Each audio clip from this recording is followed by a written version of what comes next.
Hey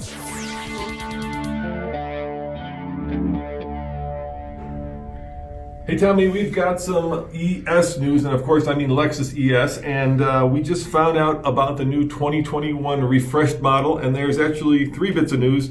I'll let you talk about the first 2, and then at the end we're going to get your pricing, believe it or not. So what's new with the ES for 2021? Well, the big news for the upcoming model year is that this model is now going to be available with all-wheel drive. So if you live in a snowy environment, if you live down a gravel road, such as this person does, then you can now get your luxury Lexus ES with all 4 wheels being driven.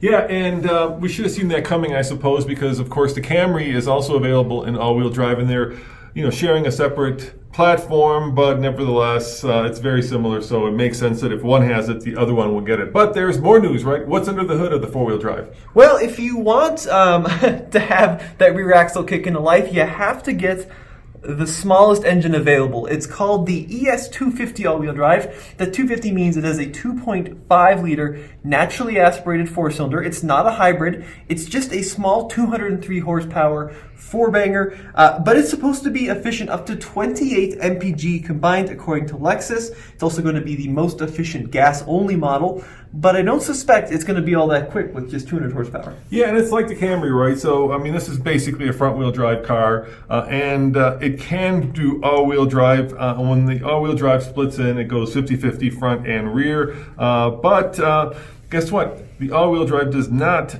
compromise any trunk space, legroom, or headroom compared to the strictly front-wheel drive one. Yeah, and they're kind of doing the same strategy as the Camry, because the Camry you can get with the V6, but you can't get the V6 with all-wheel drive. It's the same thing in the ES. It's going to be one of those things where you have to either get the performance one or the hybrid in front-wheel drive. And then if you want all-wheel drive, you have to get this small motor, which is not a bad thing because, as we talk about, it's not going to cost a huge amount of money to upgrade to all-wheel drive. All right, let's talk about the other big news. There is a new black line special edition Lexus ES350, a black line, dude. Does that mean it's black?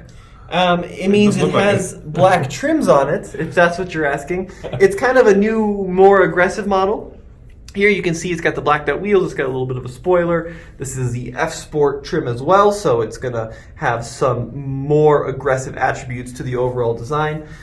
They're limiting the black line to just 1,500 units, 2-tone interior, which should be pretty cool. It's a very handsome looking car.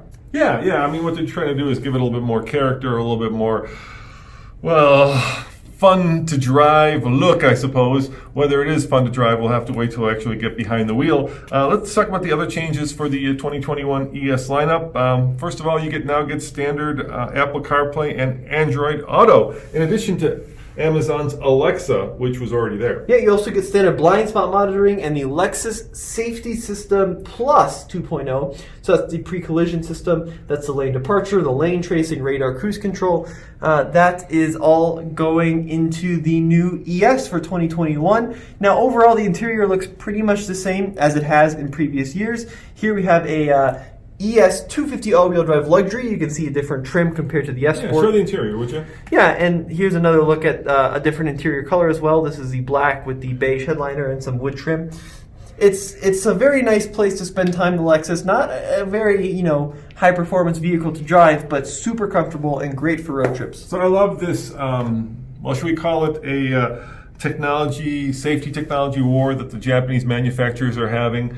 Basically, with many of the Japanese brands, now all the safety stuff comes standard, right? So you kind of mentioned it, but you also get lane departure warning, lane tracing assist, radar cruise control, all kinds of cameras, bicycle detection, pedestrian detection, and it all comes packaged with a lot of the American manufacturers and the German manufacturers that you have to pay for. But with Lexus, you get the car, you get all the safety standard, which is really cool. So the rest of the ES lineup remains the same. The ES350 is still getting a 3.5 liter V6 with just over 300 horsepower, 267 pound-feet of torque, and an 8-speed automatic transmission. Or if you want the efficient model, there is still the ES300H, which combines a 2.5 liter 4-cylinder and a hybrid system to deliver up to 44 mpg combined, according to Lexus. Yeah, but new for 2011. Why don't you give some more pictures so you can show them some more? 2011, Dad. 2021. 2021. New for 2011 is Apple CarPlay. No, that would have been pretty cool. New for 2021 is the lithium ion battery, replacing the nickel metal hydride battery. So Lexus and Toyota are moving into the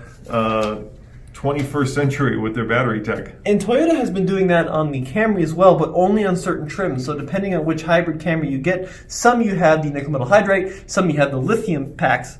But it looks like now the 300H in the Lexus is going to have the lithium, which is an improvement. All right, let's talk about pricing. You got it right there? Yep, so the base MSRP is $39,900 for the ES350 and the ES250 all-wheel drive. So same 2020 starting price, but now you have a choice between a front-wheel drive V6 or an all-wheel drive four-cylinder. Which did you get?